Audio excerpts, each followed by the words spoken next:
Welcome, everyone, to a conversation that's truly at the heart of existence itself. We're delving into something that underpins all life, all matter, all thought on this incredible planet, the preservation of energy. You know that fundamental truth that energy can't be created or destroyed, only transformed. It's such a powerful concept, isn't it? When you really sit with it, it changes how you see everything. We often talk about life and death as these distinct, final states. But perhaps they're just points in a continuous loop, a recycling process. Precisely, Asia. And that's where my heart truly lies. This isn't just about physics or biology. It's about the very soul of things. When something dies, the energy, the essence, it doesn't just vanish, it transforms, it moves on. For me, that's where the idea of reincarnation gains so much weight. It's the ultimate energy recycling program. I hear you, Costas, and I appreciate that spiritual dimension. But I think we also need to balance that with the incredible uniqueness of each individual living being. While energy might be conserved and recycled, the specific form it takes, that particular consciousness, that unique life story, is incredibly special and I'd argue deserves profound respect in its own right, irrespective of what comes next. That's a crucial point, Alex. How do we reconcile the grand, impersonal cycle of energy with the deeply personal, irreplaceable value of an individual life? Because both feel profoundly true. Maybe it's not about reconciling them as much as understanding they operate on different levels. On a purely physical level, when a tree falls in the forest, its energy is returned to the soil, nourishing new growth. Decomposers break it down, nutrients cycle. That's undeniable. And on a spiritual or conscious level, why should it be any different? If my physical body is composed of elements that were once stars, once dinosaurs, once ancient plants, then why wouldn't the consciousness, the spark, if you will, also follow a similar trajectory of transformation? It just seems to make sense in the grand scheme. But isn't there a risk in oversimplifying that spark into just another unit of energy? To me, the aggregation of experiences, memories, and relationships that forms a consciousness isn't just a transferable energy factor.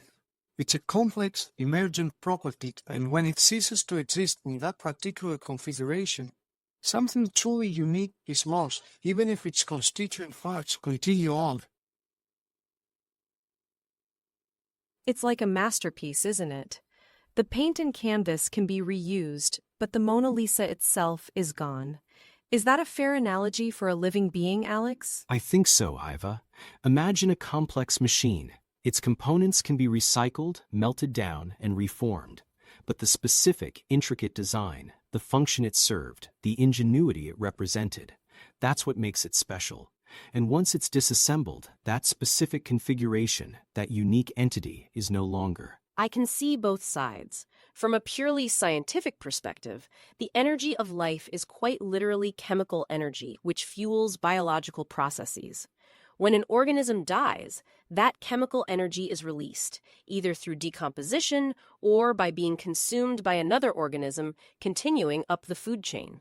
It's a very elegant, efficient system. And that elegance, for me, is evidence of a deeper wisdom. This isn't just random, it feels designed for continuity. The universe abhors a vacuum, and perhaps it also abhors a true ending in the absolute sense. What if consciousness is just another form of energy, albeit one we don't fully understand with our current scientific tools, that also follows these laws of transformation? That's where science often bumps up against philosophy, doesn't it? We can measure the caloric energy, the chemical bonds, the heat loss, but how do you measure the spark or the essence that you're talking about, Costas?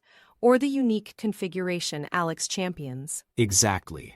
What we can observe and measure is the matter and energy cycling through ecosystems. Think about photosynthesis. Plants capture solar energy, convert it into chemical energy, which then fuels herbivores, then carnivores. When any of them die, bacteria and fungi break down their organic matter, returning nutrients and energy to the soil, restarting the cycle. It's truly a grand, perpetual motion machine on a planetary scale. And that cycle, Asia, is precisely why respecting every single part of it is so vital. If we disrespect the decomposers or exploit a specific species to extinction, we're not just losing an individual, we're disrupting an intricate, beautiful flow of energy and life that has evolved over billions of years. Each part, no matter how small or seemingly insignificant, plays a role in the whole. And what if our actions, our consciousness, our respect, or lack thereof, also cycles? What if the energy we put out, the intentions we hold, affect where and how that spark manifests next? It adds a layer of responsibility, doesn't it? That's a really interesting thought, Costas. It elevates the concept beyond just raw energy into a moral or ethical framework. If my actions today influence my next iteration, or even just the overall energetic balance, then there's a much deeper implication to how we live. It makes me think about indigenous cultures and their profound connection to the land and the cycle of life and death. They often have rituals around hunting and harvesting that are steeped in respect and gratitude, acknowledging that they are taking a life. But that life will also sustain them and be returned to the earth. It's a very holistic view of energy exchange. That holistic view is something we've lost in many modern societies. We've become so disconnected from the source of our food, the cycle of waste, the reality of death. We see ourselves as separate from nature, rather than an integral, dependent part of it. And that separation, I think, leads to a lot of our current ecological crises. It does. And perhaps a deeper understanding of energy conservation, not just scientifically but spiritually, could bring us back into alignment. If you truly believe that every atom, every joule of energy is destined for another form, another life, then exploitation starts to feel less like taking and more like borrowing with the expectation of return. So is it about seeing death not as an end but as a transition, a necessary part of the continuous flow? Because that's a very different psychological perspective. Absolutely. Think about the carbon cycle. Carbon, a fundamental building block of life, is constantly moving. From the atmosphere to plants via photosynthesis, through the food web, back to the atmosphere through respiration and decomposition. It's a never-ending journey for those atoms, those particles of energy. And the beauty of that journey is that at each stage it creates something new and distinct. A carbon atom in a CO2 molecule is different from a carbon atom in a glucose molecule, which is different from a carbon atom in a protein or in my DNA. Each temporary arrangement is significant. And that significance, Alex, is what I cling to with reincarnation. It's not just the atoms, but the pattern of life, the wisdom gained, the lessons learned that might also be part of that cycling energy.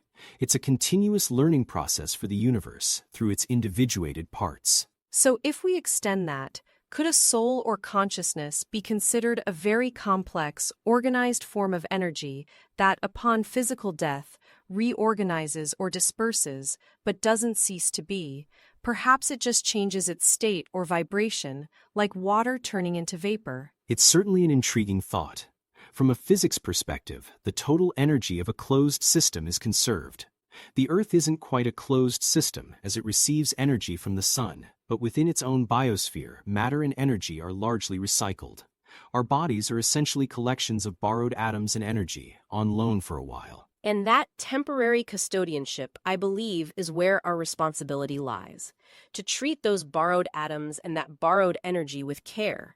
To live in a way that minimizes harm and maximizes the flourishing of other temporary configurations of life around us. Because once our unique configuration is gone, it won't be back in the same way. Unless it does, Alex. Unless it does. What if the you that experiences life, the I that feels and thinks, is a particular energetic signature that when released seeks out a new vessel? Not a carbon copy, but a continuation of that specific energetic flow. It's a beautiful thought, a hopeful thought. It certainly offers a sense of comfort and continuity. The idea that nothing truly ends, it just shifts form. It takes some of the sting out of finality, doesn't it? And it also provides a framework for understanding our deep connection to everything. The air we breathe, the water we drink, the food we eat, it's all been part of countless other living things and will be again. We are literally made of recycled stardust and recycled life. which reinforces the respect. If I am connected to everything, if my being is contingent on the health of the entire planetary system, then harming any part of that system is in a way harming myself. It's an ecological golden rule. Exactly, Alex. And if you believe that you might experience that system again, that you could be part of it in a different form, then that respect becomes even more innate, more intrinsic. You're caring for your future home, your future self, in a way. So the conversation brings us back to responsibility, doesn't it? Whether we believe in a scientific recycling of atoms and energy, or a more spiritual recycling of consciousness, the common thread is that our existence is part of a much larger, ongoing process. And our role within that process is not passive. We are active participants, affecting the flow, the balance, the quality of that recycling. Every choice we make, from what we consume to how we interact with others, has an energetic ripple effect. It's a beautiful reminder that our lives, brief as they may be in the cosmic sense, are incredibly significant.